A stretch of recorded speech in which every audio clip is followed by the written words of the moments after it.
Dongan na hinaulungan di bagasan guari Tuhan Yesus. Molo taida aka fenomena na masa di partikian wangon na adong banjir bandang, longsor, tsunami, penyakit, porang, dohot lan akanasi, adong dodi bahalak madok. Itu adalah hukuman Tuhan kepada mereka karena dosa manusia yang begitu besar. Terlampau mudah, begitu cepat manusia mengambil keputusan dan menghakimi orang lain. Padohani nunga masa di zaman Yesus.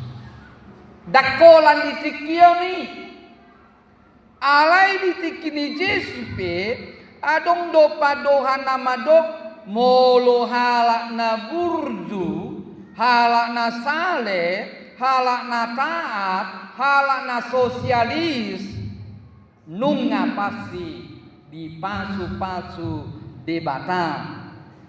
Dia diberkati oleh Tuhan sehingga dia aman, tentram, jauh dari bahaya. Jala didok museng, alai molo na ditimpa masalah bahaya dianggap mai alani dosana, ala namurudo di bata. Banyak orang menganggap demikian. Dia buat kadongan saporsiaun di bagasan guari Tuhan Yesus. Taida majo akan masa di Bibil teh.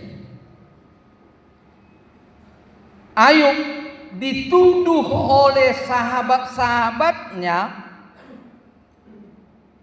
karena kelakuannya, karena dosanya, dia dihukum oleh Allah.